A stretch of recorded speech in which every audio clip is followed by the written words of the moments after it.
This is a follow-up to yesterday's video where I went through some of my favorite add-ons and extensions for Blender, especially the lesser known utility tools that I tend to use all the time. So the first one I want to talk about is called Auto Mirror.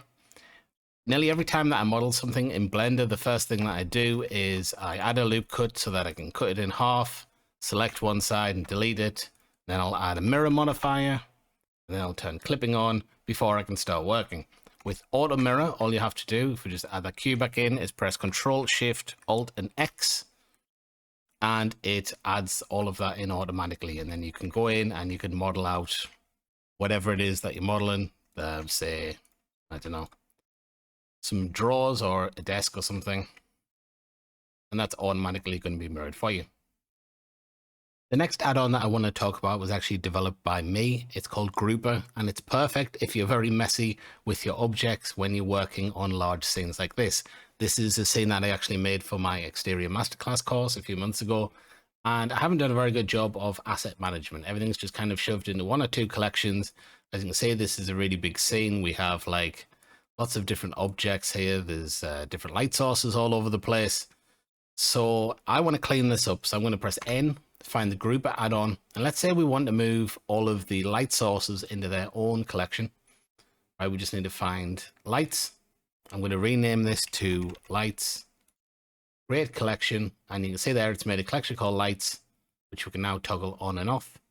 These are emission materials, they're not light sources, that's why they haven't been moved. This one over here I think is a curve. So let's say we wanted to also move curve objects into the same collection.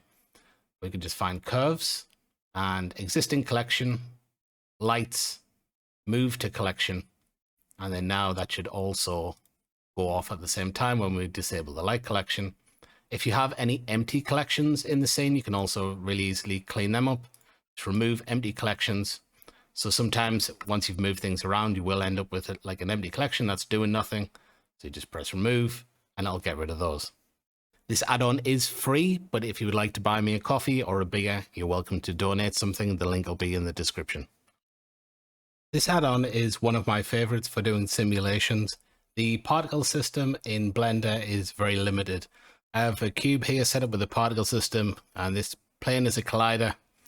And while the particles will collide off, it's just not very accurate. And B, the particles can't actually collide with each other. There's no sort of interaction between particles in Blender. So this add-on is called Molecular Plus. It's like an updated version of the old Molecular Script add-on.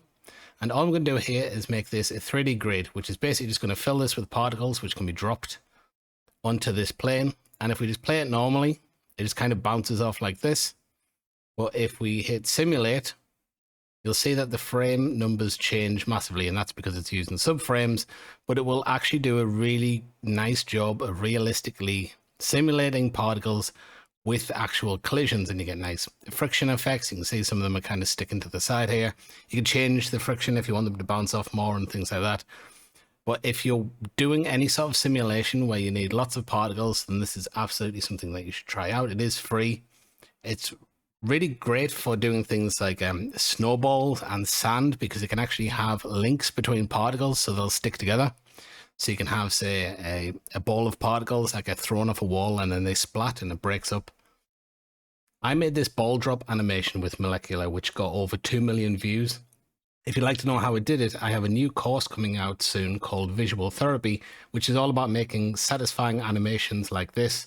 The first few tutorials are inspired by viral videos that I've made in the past, including this ball drop video. You can pre-order the course for half price right now with the promo code QUICK50. This code works for any of my other standalone courses too, or you can get any of my bundle deals for less than the price of one course if you use the code 241. The links will be in the description.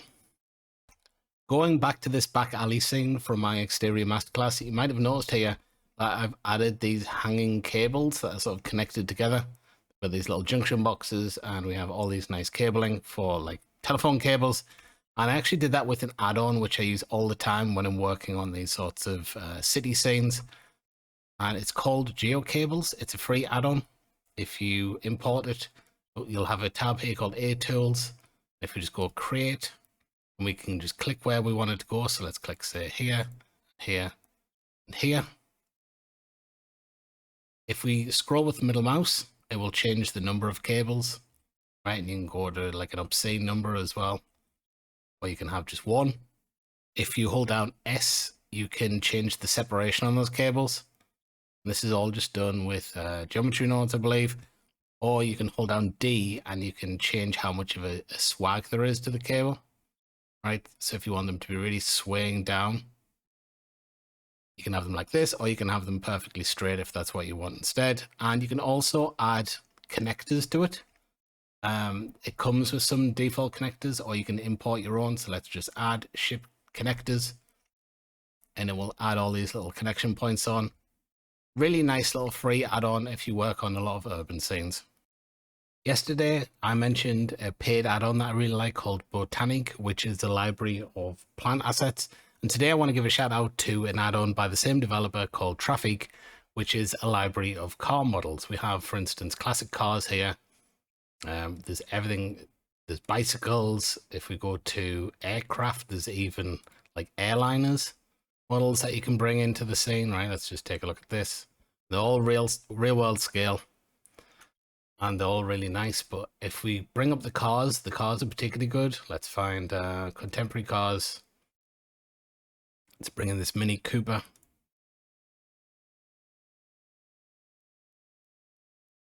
Right, so the cars look really nice. They all have like actual interiors modeled in them as well. Like a lot of car models, they won't actually have that, but it's got all the accurate seats and everything in there. And as you can see, it comes rigged, right? So right off the bat, you have a rig on the car that you can use to animate it.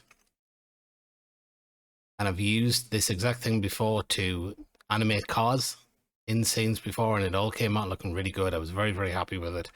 You can do things, for instance, like add a plane into the scene and then select that as your ground, right? And then you can add a curve into the scene and make that the path and animate it automatically. So it will just follow around. Like, let's say you make a track, it will just automatically follow around. And then all you have to do is just animate things like the suspension. As you go around a corner, you need to animate those sorts of things, but it makes it really easy to make nice vehicle animations. So if that's something that you're interested in, definitely recommend that you check this one out. There'll be a link in the description.